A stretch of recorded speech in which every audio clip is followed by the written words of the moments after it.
Bene data bakundwa, ndabaramukije mu izina rya Yesu Kristo w'i Nazareti. Amahoro ava ku Mana Data no ku Mwami wacu Yesu Kristo bibane namwe uhereye none kuzageza ku iherezo ry'ubuzima bwanyu bwose. Tugiye rero kuganira ijambo ry'Imana. Turasoma Ezekiyeli igice cya 12, turahera ku murongo w'18. Turaza kongera dusome Yeremiya ibice 5, umurongo wa 3 tugeze ku murongo w'9. Kaduhere muri Ezekiyeli ibice 12 duhere ku murongo wa 18. Haravuga hatya hati: Mwana w'umuntu, ibyo kurya byawe ubirye uhinda umushyitsi, kandi unywa amazi yawe udagadwa uhagaritse umutima, maze ubwire abantu bo mu gihugu uti, uku niko Uwiteka avuga. Uku niko Umwami Uwiteka avuga iby'abaturage b'i Yerusalemu n'iby'abo mu gihugu cya Isirayeli ngo: bazarya ibyo kurya byabo bahagaritse imitima, kandi banywe amazi yabo bashobewe, kuko igihugu kizaba gihindutse umusaka, n'abakirimo bose bakaba n'ibikirimo byose bikaba bisahuwe, bazize urugomo rw'abagituyemo bose. Kandi imidugudu ituwemo izahindurwa ikidaturwa, igihugu nacyo kizahinduka umusaka, maze muzamenya yuko ndi Uwiteka. Nuko ijambo ry'Uwiteka rinzaho riti: Mwana w'umuntu, uyu mugani ucibwa mu gihugu cya Isirayeli usobanurwa ute ngo: iminsi iratinze, kandi iyerekwa ryose rirahebwe? Noneho ubabwira uti, uku niko Umwami Uwiteka avuga ngo: nzatuma uwo mugani utongera gucibwa, kandi ntibazongera kuwuvuga mu Isirayeli. Ahubwo ubabwira uti, iminsi igeze hafi, n'iyerekwa ryose rigiye gusohozwa. Nta yerekwa ry'ibinyoma cyangwa ubupfumu bwo kwihakirizwa bizongera kuba mu nzu ya Isirayeli.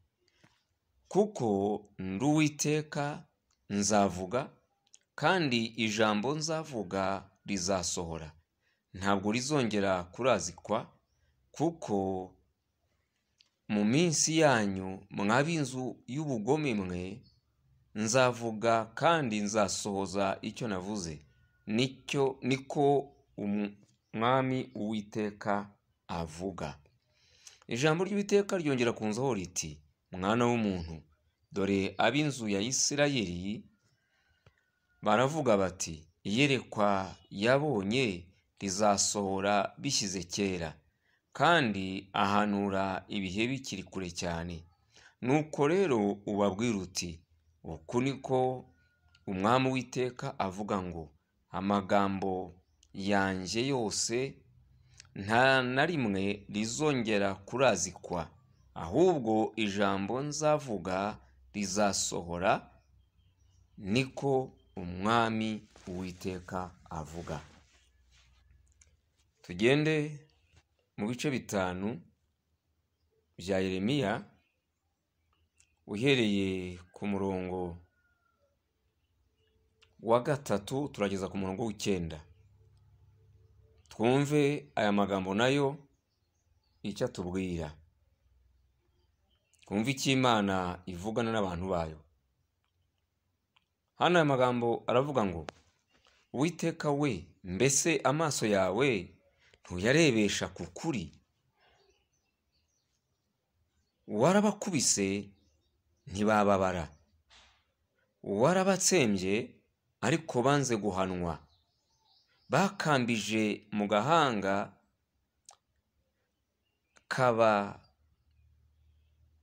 bakambije mu gahanga kabo karusha urutare gukomera, ariko banze kugaruka. Niko kuvuga nti, ni ukuri aba ni abatindi, ni abapfapfa, kuko batazi inzira y'Uwiteka cyangwa amateka y'Imana yabo. Ngiye gusanga abakomeye mvugane nabo, kuko aribo bazi inzira y'Uwiteka n'amateka y'Imana yabo. Nyamara nabo bahuje inama yo kwica ubuhake, bakica isezerano ryanjye, bakica isezerano ryari ribaboshye. Nicyo gitumye intare ivuye mu ishyamba izabatanyagura, isega rya nijoro rizabanyaga, ingwe izabubikirira imbere y'imidugudu yabo. Uzahasohokera wese azatanyagurwa, kuko ibicumuro byabo ari byinshi no gusubira inyuma kwabo kwaragwiriye.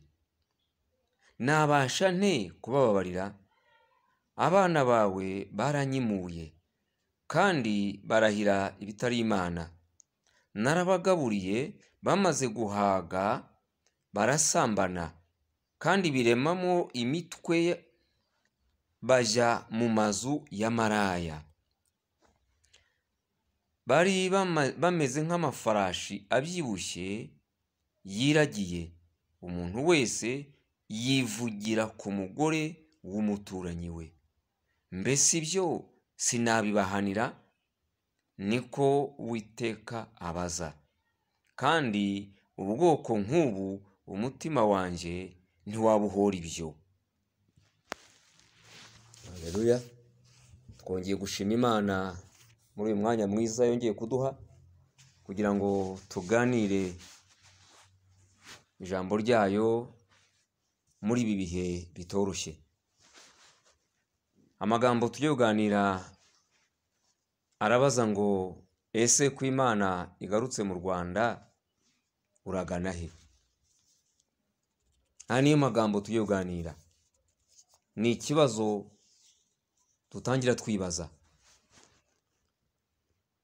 Ko Imana igarutse mu Rwanda uragana he? Turareba ibihe bitatu. Muri iki kiganiro tugiye kuganira, turarebamo ibihe bitatu abantu baciyemo cyangwa se bagomba gucamo. Igihe cya mbere ni igihe duciyemo. Ibihe duciyemo, duciye mu bihe bihe. Icyo turakireba, turebe ibihe duciyemo. Biva ryari bikagera ryari? Byari bihatse iki? Turebe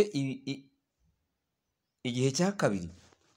Igihe cya kabiri cyo ni ikihe? Igihe cya kabiri ni ibihe bije, ibihe biri imbere. Naho ni ibyo tugiye kwinjiramo. Cyo nicyo gihe cya kabiri, ibyo tugiye kwinjiramo. Tugiye kwinjira mu biki? Ese ibyo abantu bagiye kwinjiramo babyitegura bate? Ni ibiki abantu bagiye kwinjiramo? Turareba igihe cya gatatu, aricyo cya nyuma, hakurya y'ibigiye kuba, hakurya y'ibije. Aho naho turareba ibyaho. Dusomye amagambo y'umuhanuzi Ezekiyeli, dusoma n'ay'umugabo witwa Yeremiya. Aba ni abahanuzi bakomeye bahanuye mu bihe bitoroshye, kandi bahanura ibintu byasohoye, kandi ndetse nabo bigasohoraho. Byari ibihe bikakaye ku Bisirayeli. Natwe turi mu bihe bimeze nk'iby'Abisirayeli babayemo muri icyo gihe. Turareba rero ibihe ducamo, ibihe duciyemo, ibihe abantu barimo bacamo. Icyo ni igihe cya mbere tugiye kureba. Igihe cya mbere gitangira ryari? Iki gihe cya mbere aricyo cy'igihe ibihe abantu bacamo, cyangwa ibyo duciyemo, cyangwa ibyo ducamo, ni igihe gitangirana n'igihumbi magana cyenda mirongo icyenda na kane. Igihumbi magana cyenda mirongo icyenda na kane nibwo abantu basa n'abongeye kugaruka mu mucyo, basa n'abavuye mu mwijima.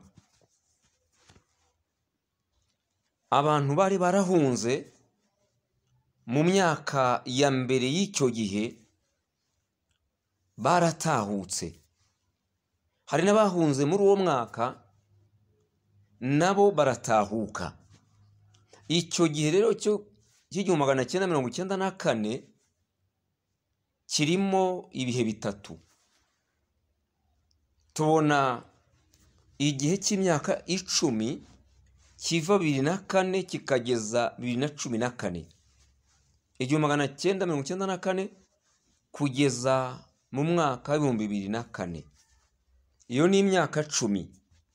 Iyo myaka 10 yari imyaka Imana ihaye abanyepolitike cyangwa ihaye leta ubutegetsi kugira ngo bugarure ibintu mu buryo.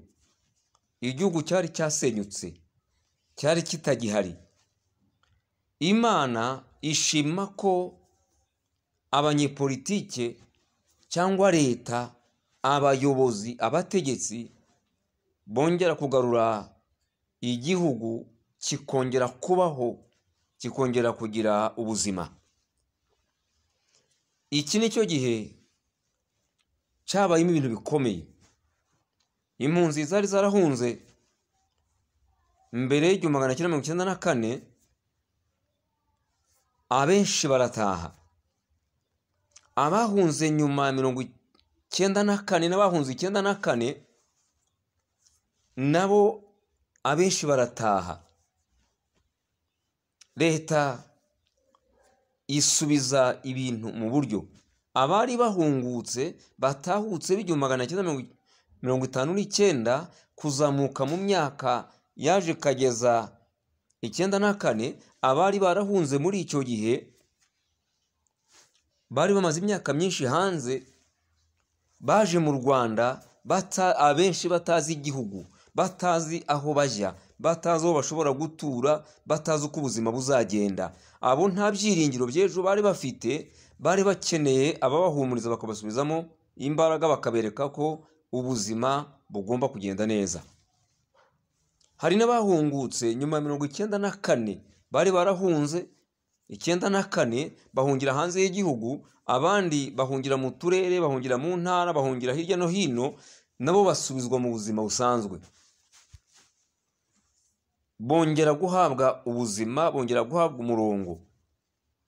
Igihugu gisubirana umutekano, igihugu gisubirana umudendezo, igihugu cyongera kubona amahoro. Iyi yari imyaka 10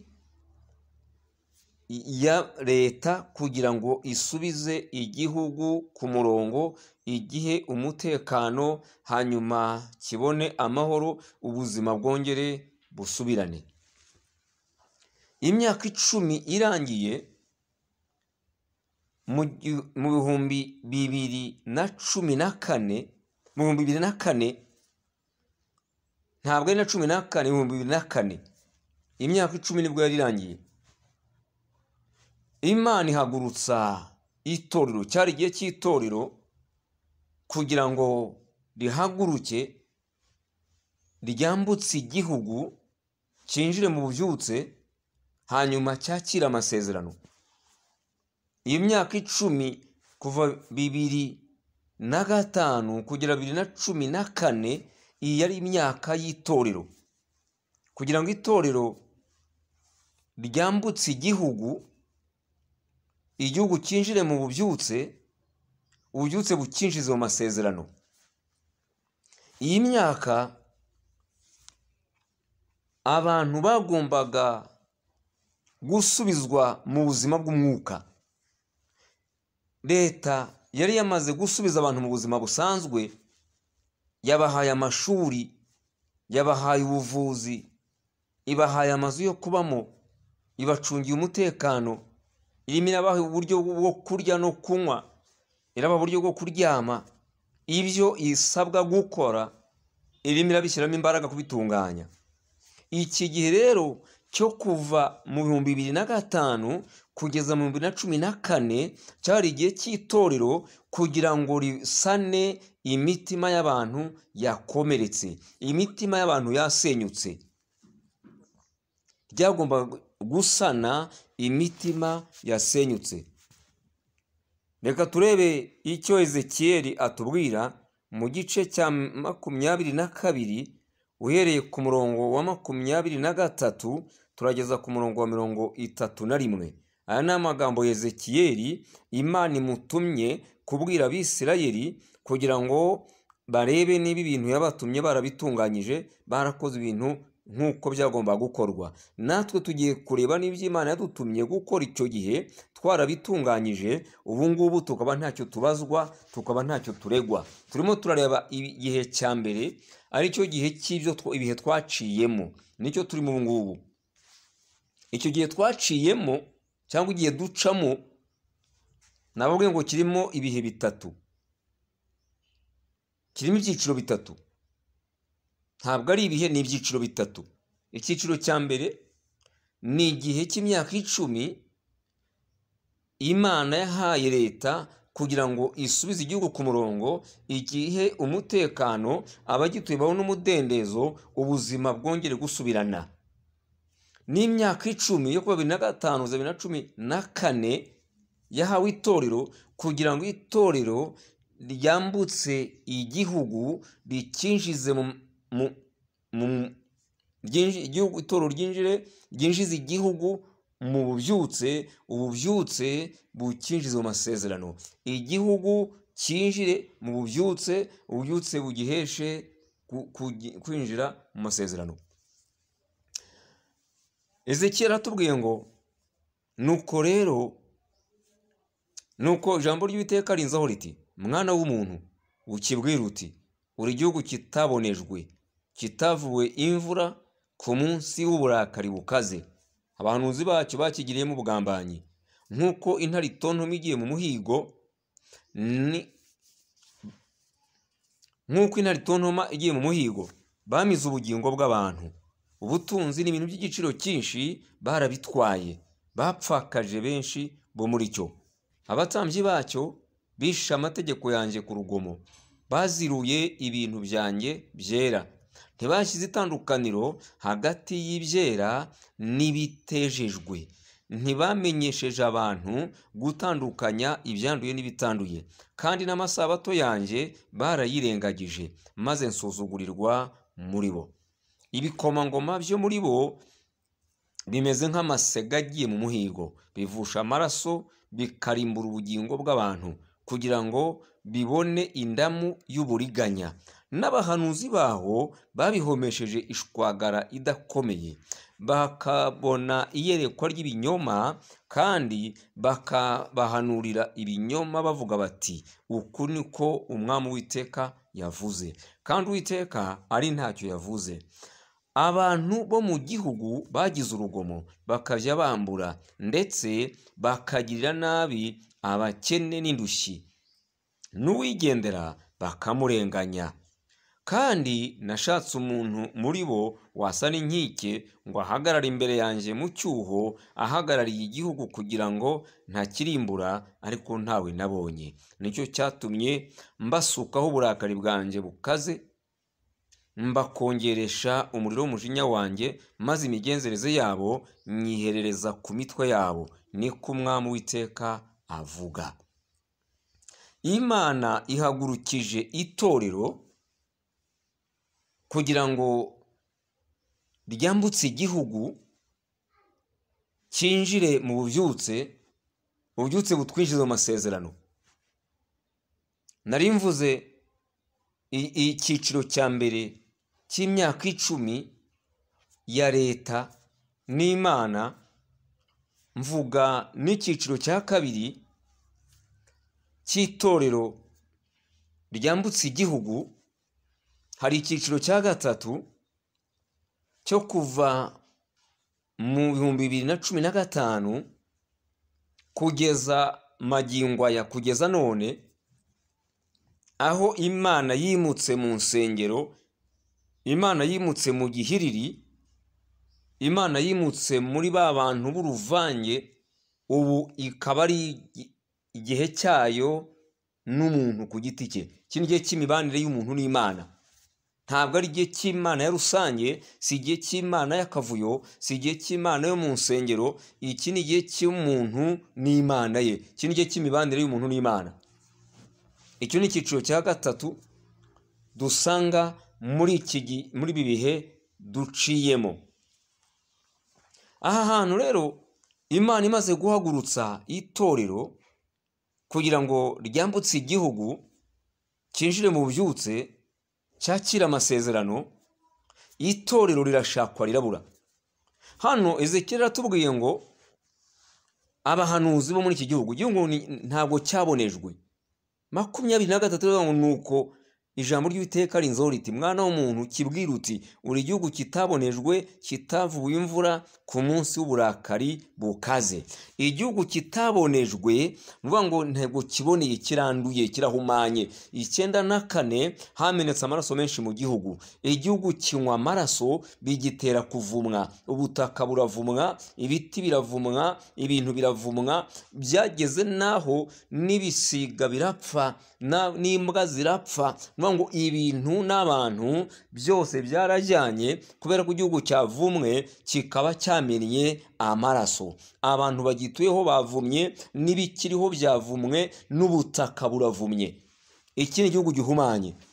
Abantu baragitashye. Hari abavuye hanze y'igihugu bahunze kera, bamaze imyaka myinshi batashye mu gihugu, batashye ku masezerano Imana yabasezeranyije. Barasenze cyane, Imana ivugana nabo, barayitakambiye bari hanze, barasenga, barayihamagara, barayinginga kugira ngo ibagarure mu gihugu. Imana ibaha amasezerano, Imana ivugana nabo, Imana ibaha ibihamya, ibaha icyerekezo, ibaha umurongo, ibereka ko izabashyigikira, izabacyura, ibaha amabwiriza bagomba kuzagenderaho, ibaha ibyo bagomba kwitondera, ibyo bagomba kwirinda, n'ibyo bagomba gutunganya. Bamaze gutaha, bamaze gufata igihugu, Imana ibahaye igihugu bakigezemo. Leta ikoze ibyo yagombaga gukora, itunganyije imyaka yayo 10, ishubije ibintu ku murongo. Nubwo nta byera ngo de, ntabwo umuntu abura amakosa. Hari amakosa yabaye, hari amakosa n'ubu agifite ingaruka ku bantu, ariko bakoze ibyo bari bashoboye gukora nk'abantu. Hanyuma imyaka 10 y'itorero, Imana irarishaka iraribura, abantu bararishaka bararibura. Ubufasha bari baritegerejeho n'ubutabazi barikeneragaho barabura. Leta yafashije abantu gukira ibikomere by'inyuma. Ibikomere by'inyuma yabivuye, yabahayeho kuryama, yabahayeho kwiga, yabahayeho kwivuriza, yabahayeho guhaha, yaberetseho bakwiye gukura ibibatunga. Bakeneye rero noneho ubuzima bw'umwuka, kuko abantu barakomeretse. Harimo abantu babiri ahangaha, harimo uwahemutse, harimo n'uwahemukiwe. Hari uwamennye amaraso, hari n'amaraso yamenwe, n'uwamenewe amaraso. Aba ni abantu babiri. Hari abamennye amaraso bafite umuvumo bavumye, hari n'abamenewe amaraso bafite ibikomere barakomeretse. Aba bombi ntawe ushobora kujya imbere y'Imana gutamba, ntawe ushobora kujya imbere y'Imana kugira icyo ayibwira, kuko arahumanye, afite urubanza. Bibiliya tubwira ngo isengesho ry'umunyacyaha ni ikizira kuwiteka. Ntabwo Imana abanyabyaha amasengesho yabo iyatega amatwi ngo ibashe gukora icyo basaba ko bakora, keretse iyo bamaze kwihana bakava mu byaha bagahindukira. None hano rero aba bantu bari mu Rwanda, hari abahungutse bavuye hanze bageze mu gihugu kivumye. Hari bahunze 94 bahungira hanze y'igihugu, abo leta irabacyuye. Kuva za 94 kuza kugeza na magingo aya, hari abagitaha. Imana irabacyuye, imaze kubacyura ibasubiza mu buzima busanzwe. ibyo yagomba gukora byo yabikoze. Igisigaye n'itorero bakomeretse ku mibiri, leta yabomoye ariko bakomeretse imitima, iyo si ya leta, iyo ngiyo ni iy'itorero. Abagomba guhagarara hagati y'abari mu Rwanda. Mu Rwanda harimo amoko atatu, harimo abahutu, harimo abatwa, harimo n'abatutsi, ariko ikibazo kireba abantu babiri, kirareba abahutu n'abatutsi. Aba ni ikibazo gikomeye kiri aha, niho ipfundo ripfunditse, kandi kuripfundura bisaba gushira amanga no kuba ufite ubwenge buvuye ku Mana, bigasaba gushishoza, bigasaba kwiheba no kwiyanga. Iyo ukikunda, iyo ukirebaho, ntabwo iki kibazo wagikemura, ntabwo iri pfundo waripfundura.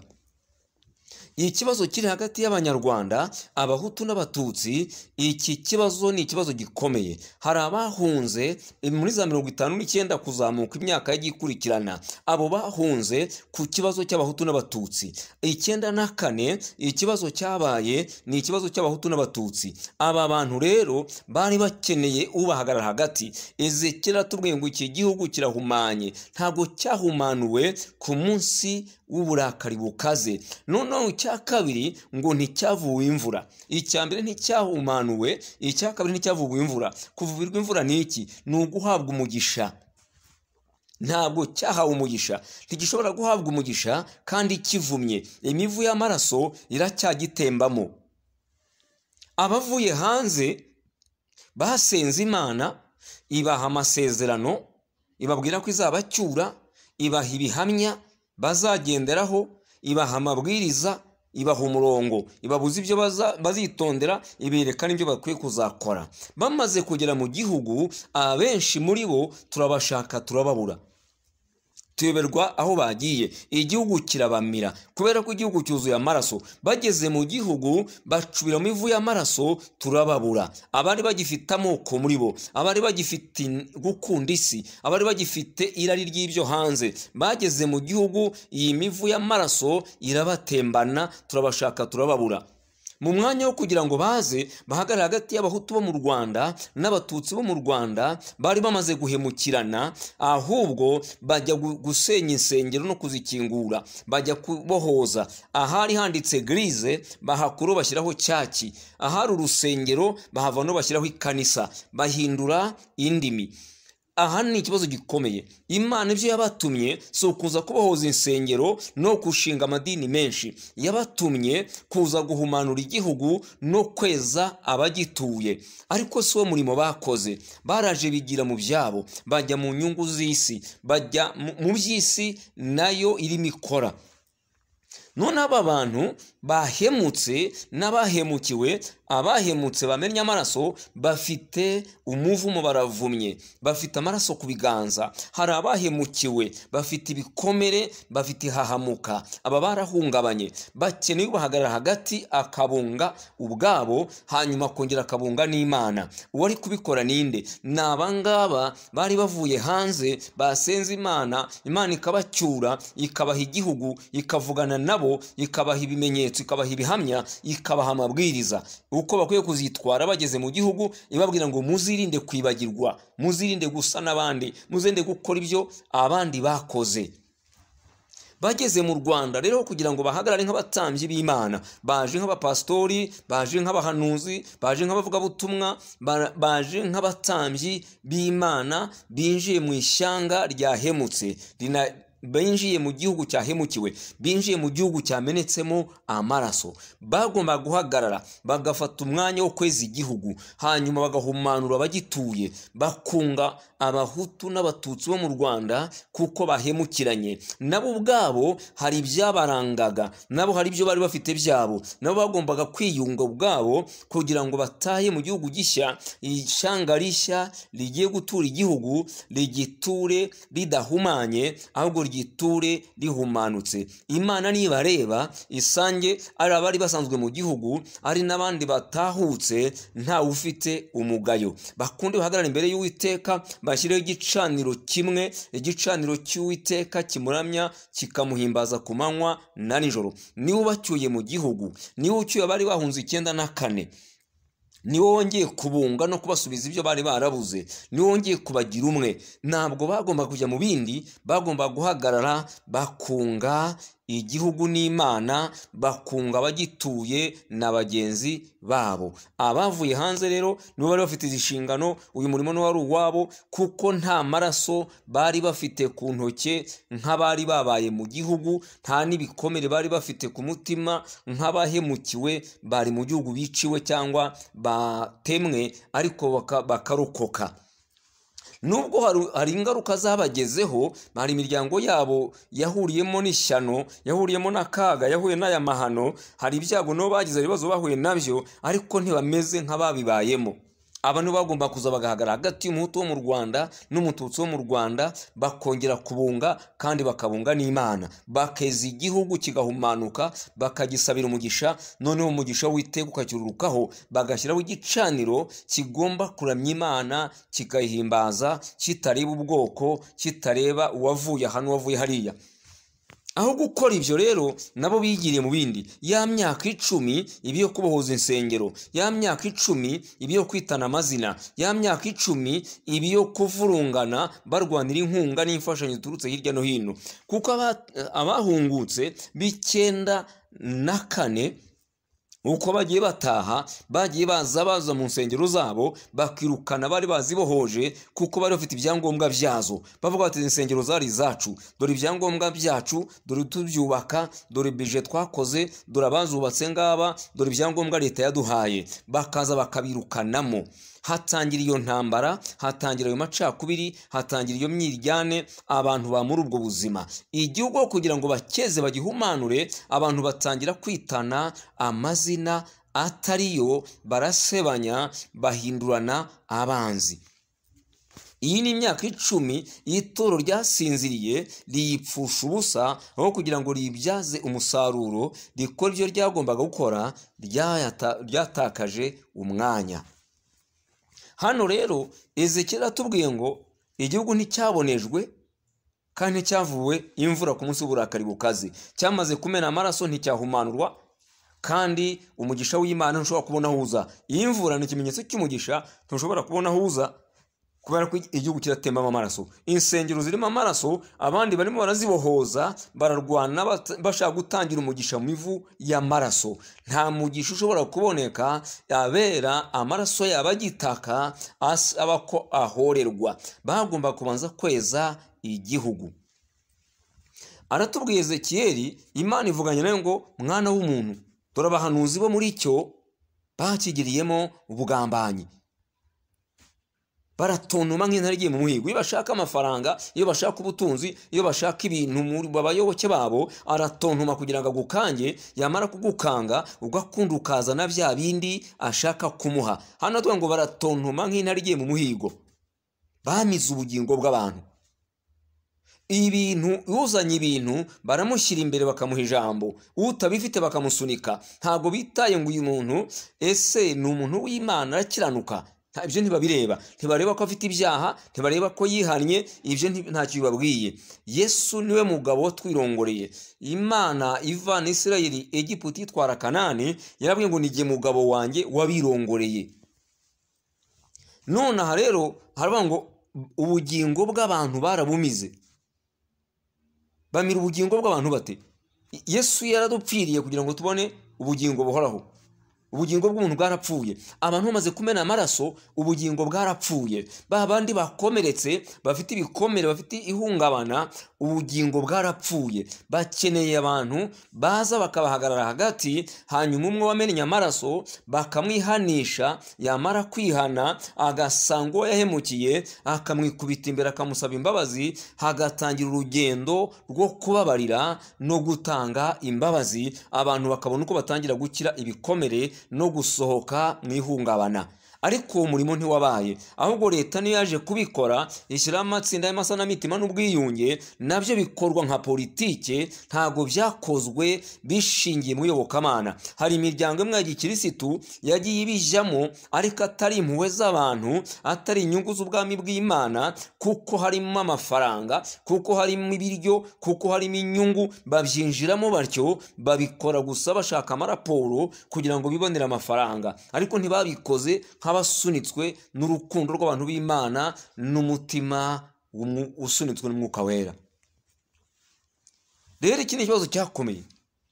Abahanuzi baraje bageze mu gihugu, abatambyi, iratubwira 26 ngo abatambyi bacyo bishe amategeko yanjye ku rugomo. Aba n'abatambyi b'Uwiteka baraje bica amategeko y'Uwiteka. Hari amategeko yari yabahaye, hari uko yari yababwiye, baraza barabyangiza. Hanyuma twagera kuri 27 ngo ibikomangoma byo muri bo bimeze nk'amasega agiye mu muhigo, biravusha amaraso, bikarimbura ubugingo bw'abantu kugira ngo bibonere indamu y'uburiganya. Ibyo ni ibikomangoma. Igihugu kigizwe n'abantu bane. Igihugu kigizwe n'abahanuzi bagendana ukuri kw'Imana ku mutima, bakora ariko bagaruza abantu babakura mu bibi, babunga n'Imana. Igihugu kigizwe n'abatambyi. Abatambyi bagendana imbabazi z'Imana ku mutima, nibo bahagarara hagati y'Imana na rubanda kugira ngo Imana itabasukaho uburakari bwayo. Iyo igihugu cyatannye, iyo igihugu cyagiye kure, umuhanuzi arahaguruka akavuga, hanyuma yamara kuvuga abaturage rubanda ruti dukora iki? Akavuga ngo umusange umutambyi. Bakwegera umutambyi uko ari ufite imbabazi z'Imana ku mutima, akahagarara hagati y'abantu n'Imana, akabasabira Imana imbabazi, akabunga nayo. Aha rero ahagomba guhagarara abatambyi n'abahanuzi. Aba gatatu bagize igihugu ni abami n'ibikomangoma. Aba kane ni rubanda. Aha rero Bibiliya itweretse aba bantu uko ari bane. Itweretse abahanuzi bamize ubugingo bw'abantu, basaba ibintu by'igiciro cyinshi, bapfakaza benshi bo mu gihugu. Itwereka abatambyi ngo bishe amategeko y'Uwiteka ku rugomo, ntiberekana ibyanduye n'ibyera, ntibashyira itandukaniro hagati y'ibizira n'ibyaziruwe, batuma Imana isuzugurwa hagati muri bo. Hanyuma ibikomangoma ngo biravusha amaraso, biratontoma nk'intare igiye mu muhigo, bivusha amaraso ngo birimbura rubanda kugira ngo bibonere indamu z'uburiganya. 28 iratubwira ngo abahanuzi baho babihomesheje ishwagara idakomeye, bavuga ngo ntacyo muzaba, ibyo mukora ni byiza, ibyo mukora ni bizima, haleluya, mukomerezaho. Ngo kandi Uwiteka ari ntacyo yavuganye nabo. Ababwira ngo rubanda narwo rumeze nk'abantu batagira abayobozi. Abatambyi n'abahanuzi nibo bagombye kuyobora itorero ry'Imana, bajyana abantu mu buzima bw'umwuka. Noneho rubanda, ibikomangoma n'abami, abo nibo bashinzwe rubanda mu buzima busanzwe. Ubuzima busanzwe bufitwe mu biganza n'abami n'ibikomangoma. Nibyo bimenya rubanda, rukamenya ibyo bakennye, rukamenya ubukene bwabo, rukamenya uko bakwiye kubafata n'uko bakwiye kubagenza. Abatambyi bakamenya ibyo mu mwuka, n'abahanuzi, ibikomangoma n'abami bakamenya iby'ubuzima busanzwe. None abahanuzi bari mu nyungu zabo, abatambyi bari mu zabo. Umwami n'ibikomangoma bari mu nyungu zabo. Ikibabaje nuko bose baza bamira ubugingo bwa rubanda, barimo barimbura ubugingo bwa rubanda, baramena amaraso ya rubanda. Abagahagurutse ngo bavuge nk'abahanuzi ntibahari. Abatambyi bakunze abantu n'Imana ntibahari. Bose bari mu nyungu zabo. Rubanda iraho nk'itagira abatware. 30 iravuga ngo nashatse umuntu muri bo. Nashatse umuntu muri bo waza imbere yanjye. Mu batambyi namushatse, mu bahanuzi namushatse, mu bikomangoma n'abami namushatse, muri rubanda namushatse, namubuza. Nabuze waza imbere yanjye yitwariye igihugu ngo aze akinyereke. Ikibazo gikomeye gihari, abantu barahari barasenga, amasengesho ni menshi cyane, hirya no hino abantu barasenga, ku misozi barasenga, mu buvumo barasenga, impande nyinshi usanga basenga, ariko amasengesho basenga ni masengesho ki? Aya masengesho ntabwo Imana ishobora kuyatega amatwi. Dore impamvu ngiyi: abantu barasenga bafite amaraso ku biganza, abandi barasenga bafite ibikomere, barahungabanye. Ikikubwira ko abantu bahungabanye, amasengesho basenga kubwira bari bo. Dufite abasenga b'uburyo bune. Abasenga b'icyiciro cya mbere ni abanyabibazo, ni wa muntu wijyaniwe n'ibibazo bye, iyo byakemutse ntihongera kumubona, azagaruka ari uko ibindi byongeye byaje. Aba kabiri dufite basenga ni ba bandi ba gahunda, bafite gahunda, batumwe n'itorero kujya kureba ibyo bintu, abandi batumwe na leta kujya kuneka ibivugwa. Abo ni abajya kuneka ngo baravuga ibiki, mu bitangira amaraporo, mumenye iby'abo bantu babamo. Aba gatatu basenga ni ba bantu twita abafashwa, ni abagenda bagiye kumva iby'Imana ivuga, ni abagenda bagiye kwiterera amakorasi, bakunda indirimbo, bakunda gusimbuka, yasimbuka yabira icyuya, yazana icyokere, ati Imana yari iri hano. Ntabwo Imana yari ihari, hari umudiho. Imana ntiyari ihari, hari icyokere, hari urusaku, kubera ko bashakuje bavuza induru bariyamirira, abantu bakagira ngo ni Imana yahageze. Hari urusaku, hari icyokere, hari akayoge, ntabwo hari Imana, ntihari umwuka. Abakane ni ba Mana ivuga, ni abahanuzi, ni abajya kuvuga iby'Imana yavuze, abandi barabashakira iby'Imana ivuga. Aba nibo bantu dufite, nibo bantu barimo basenga. Aba bose barasengana ibikomere, abandi barasengana amaraso ku biganza, kuko ntibigeze bihana. Ntawe urahagarara. Nanyuze muri iki gihugu jya ubabwira amagambo, nanyuze muri igihugu cyacu cy'u Rwanda kuva muri 2003 kugeza 2012, twihanisha ibyaha bitatu bya Uwiteka yanga urunuka, harimo kumena amaraso atariho urubanza, harimo ubusambanyi bw'indengakamere, harimo no kuramya ibigirwamana. Ariko ubonye abantu bihana ko bamenye amaraso biragoye. Niyo murondoye ukabimubwira aragucenga akazana ibindi. Ariko abantu bamenye amaraso, bafite amaraso ku biganza, intoki zabo zirajojoba, baravumye. Ibi wari umurimo w'itorero. Niki itorero ryagomba gukora muri iyi myaka 10 kuva 2005 kugera 2014? Nibyo itorero ryagomba gukora. Ryagomba guhagarara hagati y'abahutu n'abatutsi bo mu Rwanda. Aba bantu bavuye hanze bakabahagarara hagati, kuko abatutsi bo mu Rwanda bafite ibikomere, abahutu bo mu Rwanda bafite amaraso, bahumanye. Uwakoze mu maraso wese aravumye, n'uwahemukiwe, uwo bameneye amaraso nawe afite ibikomere ku mutima kandi afite ihungabana. Ahagombaga kuboneka uhagarara hagati, akunga aba bantu, hanyuma akeza igihugu, akongera kubunga n'Imana. Iki ni ikibazo gikomeye rero. Hano abatambyi bari mu byabo, abahanuzi bari mu byabo, ibikomangoma nabyo biramena amaraso. Amaraso aracyamenekana magingo aya. Abantu itorero rirarangaye.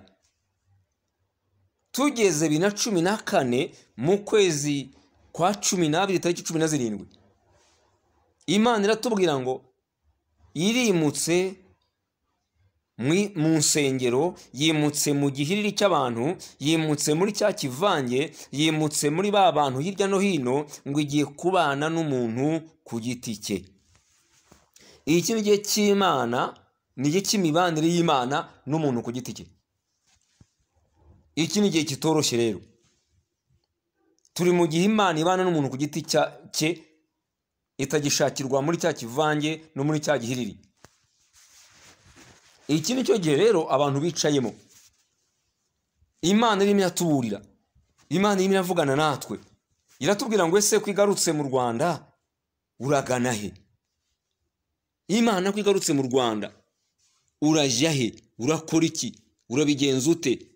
Abantu bagiye bishakira ahantu bihisha, bishakira aho bihengeka, bishakira ahantu bahagarara, ngo aho ngo niho bazasa naho bayihishe. Ariko ntawe wakwihisha Imana. Reka dusome Yeremiya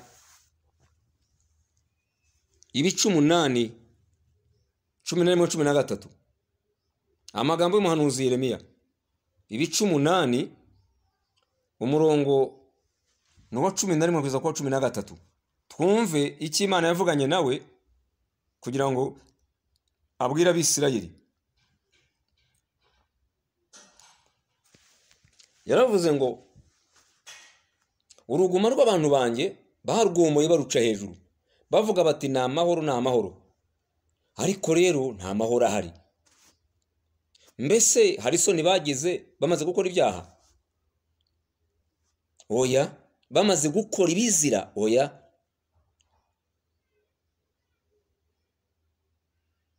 Murambabarira?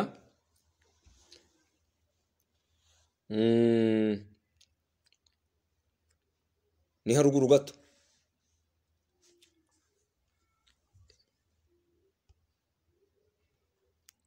Yeremiya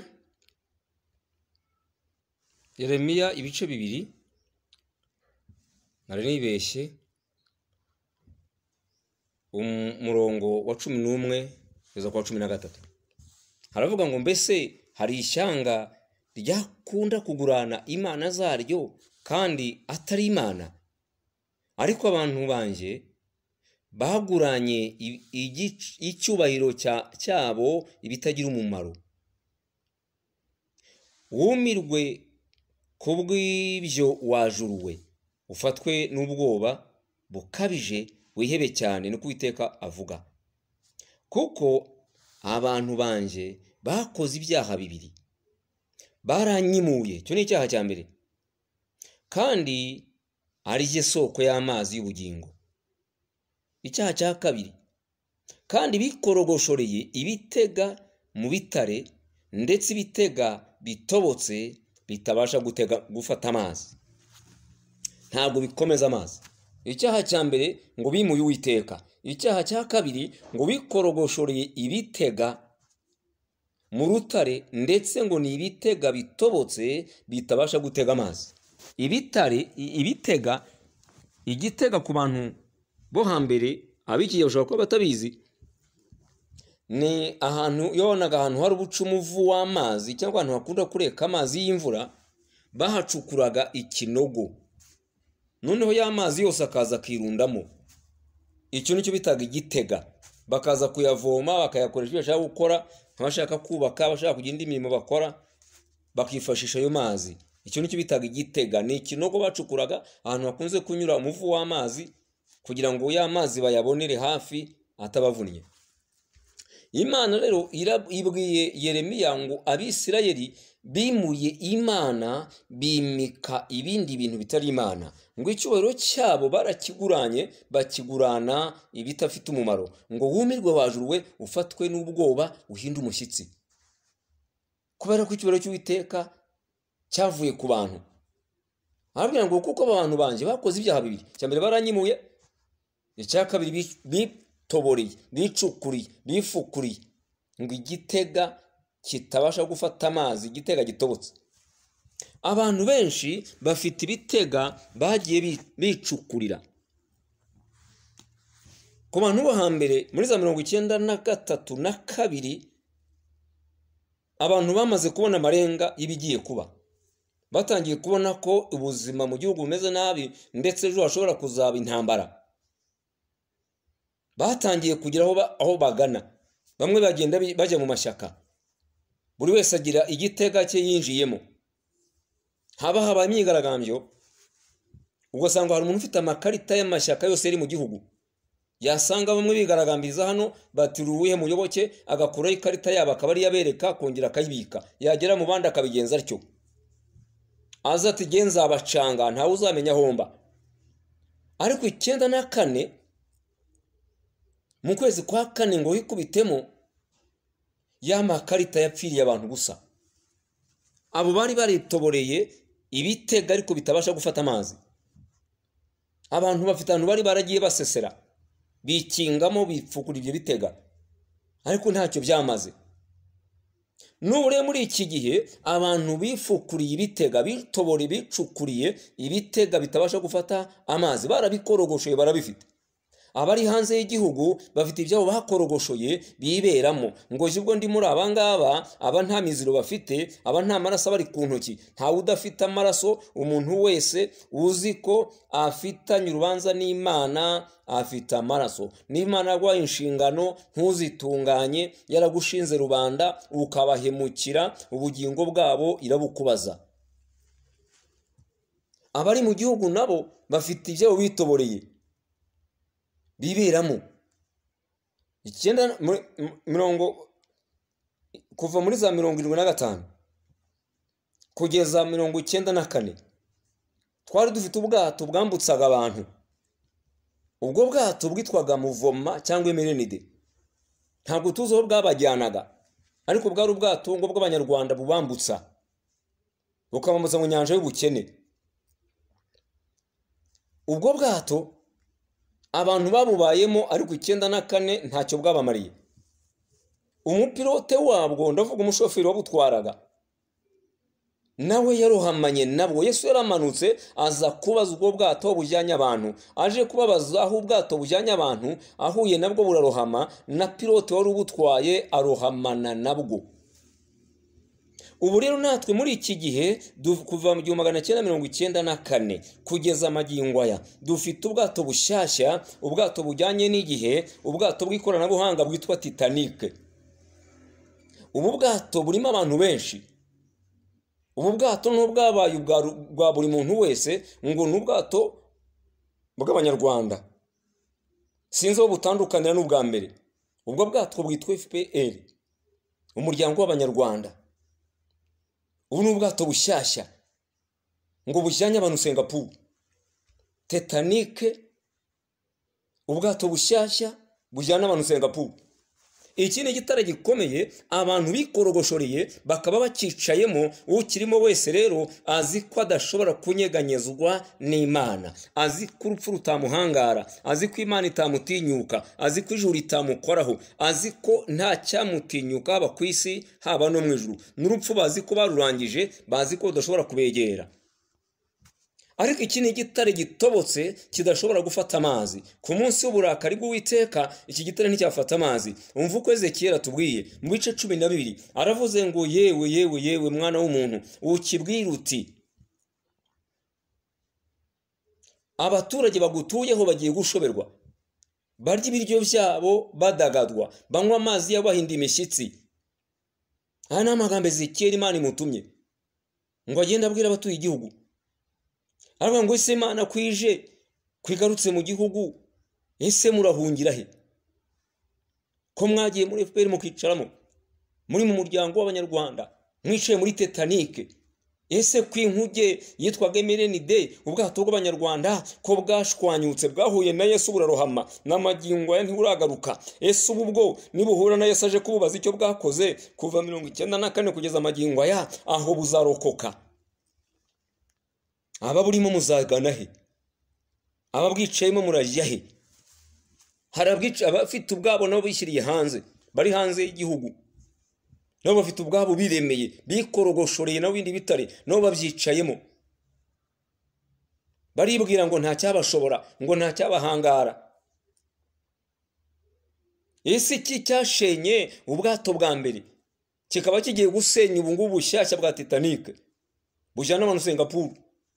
Uribaza ko ubwo bwawe wikorogoshoreye bwo buzasigara? Niba igiti kibisi kibaye gityo, icyumye bizacura iki? Umva uko Uwiteka arimo abwira aba bantu mu kanwa k'umuntu Ezekiel 12.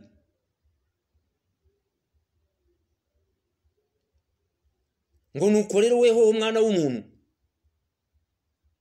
iyo Imana ibwira Ezekiel, iramubwira inzu y'abagome y'Abisirayeli. 13.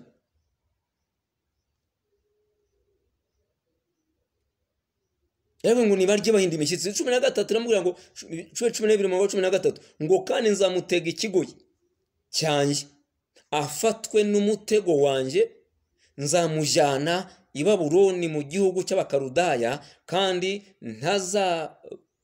ntazahareba nubwo ariho azagwa. Uyu ni umutego n'ikigoyi bifata wowe Uwiteka yateze. Ufite igitare wakorogoshoye rero gifite ahantu kikujyana, uribwira ngo wowe ntacyo waba, wowe ntabwo byakugeraho. Ariko umva Uwiteka kubwiye ngo nubwo wikorogoshora icyo gitare, azagutega ikigoyi cye, uzafatwa nacyo. Azagutega umutego we, uzawugwamo, kandi azagutwara ashaka kukujyana, uzarimbuka.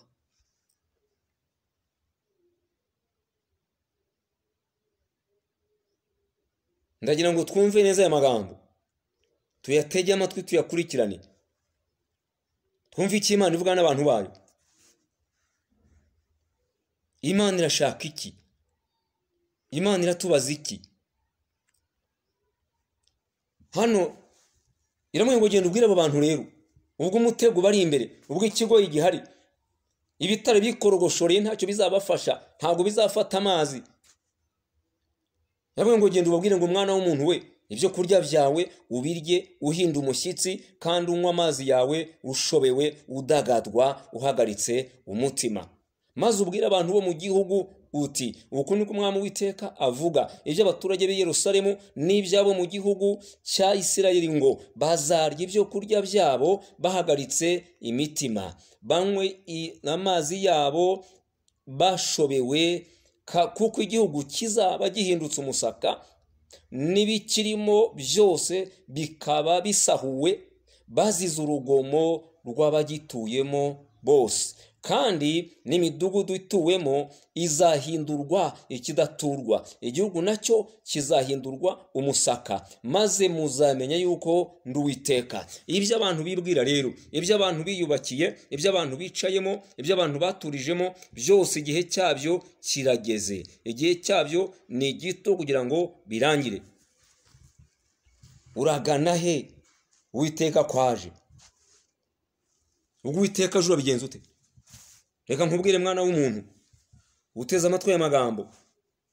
Biratubwiye ngo urya uhinda umushyitsi, unywe udagadwa, uhagaritse umutima. Kuko isega n'ingwe n'intare bigiye kugutanyagura. Iyo ni Yeremiya ibice 5 niko yatubwiye. Uriteguye? Ibihe tugiye kwinjiramo rero, tugiye kwinjira muri iki gihe cya Ezekiel 14, aho Imana ivuga ngo nzabarambura ukuboko kwanjye mbahane, mbakure urushikizo rw'umutsima, mbateze inzara tuzitinzemo. Nzarambura ukuboko kwanjye mbateze ibyorezo byaciye ibintu. Imana igira ibihano 4, icya mbere ni inzara, icya kabiri ni ibyorezo mu bantu byaciye ibintu, hanyuma biraza bijya mu matungo, biragaruka bifatane n'ibimera, ibyatsi, kubera ko igihugu kivumye, ubutaka bwanyoye amaraso. Mwitegereze ku bahinzi, imyembe mu Rwanda irakera, yarwaye ite? Murebe amapapayi ko yarwaye, imyumbati irarwara, baratera ibigori bikizamuka bikazana inkongwa. Mu byitegereze mu birebe, ngo ibintu byinshi, mukanguke muhumuke, murebe imbuto zabaga mu gihugu, murebe imera byari mu Rwanda, ese bimeze bitungubu. Insina zinjiyemo kirabiranya zirarimbuka, insina zirashuto, abaratunze intoki barazibura, zibaca mu myanya y'intoki. Ibyo ni ibyorezo, mu bantu biraza, mu matungo biraza, no bizana mu bihingwa. Ibyo ni ibyorezo. Igihano cya gatatu Imana iteza abantu, ibateza inyamaswa z'agasozi, mu nyamaswa z'inkazi, izo si zo mu ishyamba. Abo ni abantu baza bakamena amaraso y'abantu, bakamira ubugingo bw'abantu. Ukumva abantu ngo bashimuswe, mukaberwa babatwaye, ugasanga umurambo w'umuntu aha, bakaberwa uwamwishe.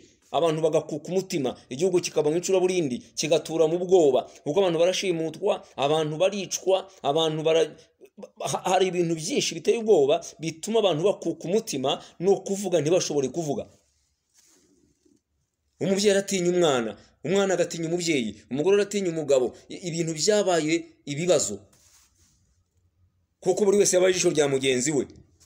Ariko ntabwo ijisho rizareba Imana ngo ribuze kuza, ntirizayikumira. Yesu Uwiteka kwaje mu gihugu, aje kugisura. Uragana he? Ko wicukuriye igitare, wagikorogoshoye. Ese igitare cyawe Uwiteka niba yaramenaguye iki 94 cyitwaga Merenide, ikindi ntabwo izakimenagura. Nikimenagura uzajya he? Pilote wacyo ntiyajyanye nacyo. None se wibwira ko wowe nk'umushoferi wacyo, nka pilote wacyo, wibwira ko uzasigara?